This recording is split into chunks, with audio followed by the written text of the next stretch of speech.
Everyone, आप सभी लोग कैसे? उम्मीद है आप सभी लोग अच्छे होंगे। और आज का ये ब्लॉग है ऑप्शनल और उसके साथ जो भी सब्जेक्ट हम लेके चलेंगे, तो यहाँ से हम आज स्टार्ट किए हैं। ये है नोट्स विकास सर दृष्टि IAS। ठीक है, जिन लोगों का हिंदी लिटरेचर होगा उनके लिए ये है, बाकी आप लोग अपने सब्जेक्ट के हिसाब से नोट्स मंगवा सकते हैं।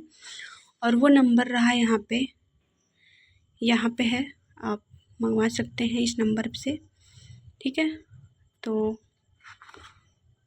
और यहाँ पे क्या है कि ये नोट्स हमने यहाँ से स्टार्ट किया है, तो हमने 2-3 पेज कवर कर लिए, तो फिर आगे आप लोग ब्लॉग में बने रहिए। ठीक है, ये है नोट्स और हम यहाँ पे कुछ नोट्स इसमें से हम अपना भी बनाएंगे।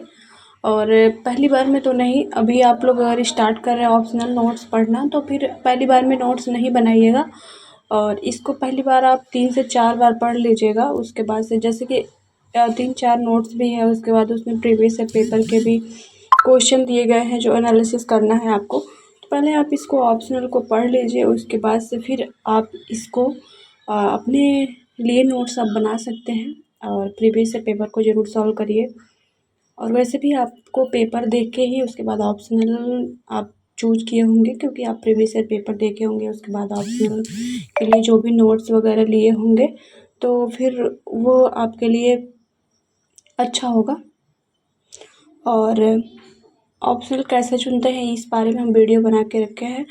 तो यहाँ पे मेरा चल रहा है वही स्टडी।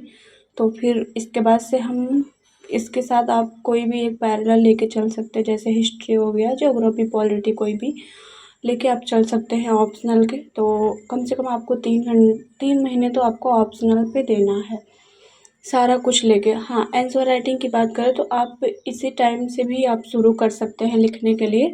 आप थोड़ा थोड़ा लिखिए, और नेक्स्ट बार जब आपका अगले अगले दिन जैसा होता जाएगा, देखेंगे आपके आंसर राइटिंग में ज़्यादा कुछ देखने को मिल रहा है और काफ़ी इम्प्रूव मिल रहा है। ठीक है, तो ये चीज़ें आपको धीरे धीरे करनी है, ये हो जाएगा। 1 महीने हो जाएंगे आपके, तो फिर और बढ़िया आप लिखने लगेंगे आंसर को। और उसमें से मेन इम्पॉर्टेंट है कि आपको वहाँ पे कुछ कुछ शब्दों को, जो इम्पॉर्टेंट शब्द है वहाँ पे कुछ गलत हो जा रहा है, तो आप लोग इस चीज़ पे ध्यान दीजिए कि अपने जो शब्द लिख रहे हैं उसको आप ध्यान दीजिए। और ख़ास करके उन एस्पिरेंट को जिन लोगों का हिंदी माध्यम से है, क्योंकि इतनी भी ईजी हिंदी नहीं है, तो आप उनको पढ़िए और उसके साथ साथ अपने जो भाषा शैली है लिखने की प्रैक्टिस आप करिए, ताकि वो आपके लिए ज़्यादा ऐसा नहीं है कि उससे आपका नंबर ज़्यादा कटे। तो इसके लिए आपको लगातार प्रैक्टिस करनी पड़ेगी।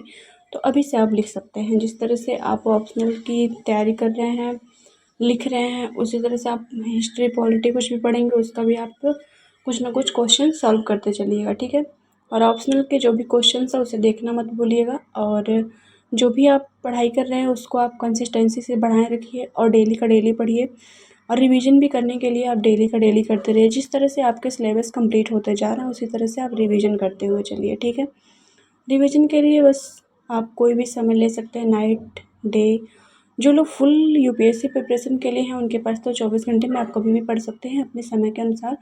ठीक है, और मुझे तो नाइट में इस टाइम पे स्टडी करना ज़्यादा अच्छा लग रहा है, तो हम नाइट में स्टडी करते हैं और दिन में सोते हैं।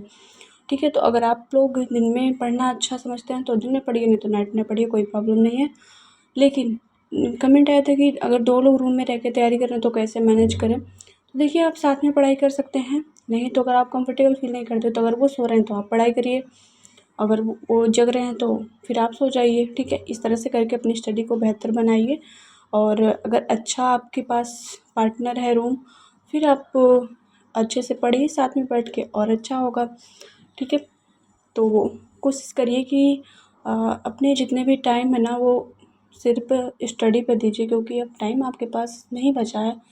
जुलाई को छोड़ दीजिए तो 10 महीने बचे हैं। 10 महीने में आपको ऑप्शनल, GS, CSET एंड सब कुछ कंप्लीट करना है, और मेन बात आपको रिवीजन भी करना है, टेस्ट सीरीज भी लगाने हैं। तो सारे के लिए अभी टाइम आपके पास बहुत कम है, तो फिर आपको एकदम ध्यानपूर्वक अपने स्टडी को फोकस करना है, और जितना हो सके आप उसके लिए टाइम दें। उसके लिए मात्र एक ही उपाय है कि आपके पास जितना भी टाइम मिल रहा है आप 8 घंटा सोने का निकाल दीजिए और जो भी खाने पीने की उसके बाद से जो भी टाइम मिल रहा है उसके लिए आप स्टडी करें, और उसके लिए और कोई विकल्प हो ही नहीं सकता। तो ये मेरे रहे जो मेरी लाइफ स्टाइल है मैं शेयर करती हूँ। रही बात की कह रहे हैं कुछ लोग कि आपके जो ब्लॉग हैं वो ज़्यादा अच्छे एडिटिंग नहीं होती है। तो देखिए इतना टाइम कहाँ है कि हम 3-4 घंटे लगा के कोई ऐप खोजें, उसके बाद एडिट करें, उसके बाद अच्छा सा सॉन्ग लगा दें धमाकेदार। तो ऐसा कुछ नहीं, मैं अपना रियल दिखाती हूँ, रियल जो है वो हम शेयर करते हैं। आपको पसंद आ रहा तो अच्छी बात है, बाकी जो लोग चाहते हैं कि रियल ही दिखाएं उन लोगों के लिए वो बेस्ट है। बाकी जिन लोगों को लग रहा है कि नहीं कुछ दिखावा होना चाहिए तो सॉरी, ये मुझसे नहीं हो पाएगा। मेरी लाइफ में जो रियल है, जो मैं स्टडी करती हूँ, जितने टाइम पे उठती हूँ, कब क्या करती हूँ, मैं नाइट में कब कब सोती हूँ, कब जगती हूँ और कौन से सब्जेक्ट पढ़ती हूँ, वो सब्जेक्ट कहाँ से हम लिए हैं, बुक्स कहाँ से लिए, ये सब चीज़ें हम शेयर करते हैं आपके हेल्प के लिए कि जो लोग न्यू एस्पिरेंट आ रहे हैं वो ये गलती ना करें। जो ये गलती सबसे होती है, बट हर कोई चाहता है जो हम गलती की वो अगला ना करे। और एक बात और है कि ऑप्शनल के लिए क्लास लेना ज़रूरी है कि नहीं, तो ऑप्शनल के लिए आप कहीं से भी क्लास ले सकते हैं।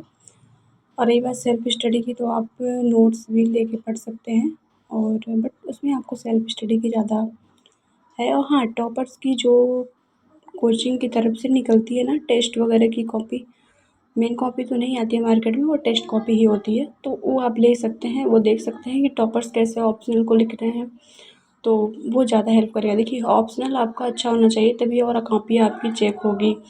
तो जैसे सीट सेट पे आपको फोकस ज़्यादा करना है उसी तरह से आपको ऑप्शनल पे भी करना है।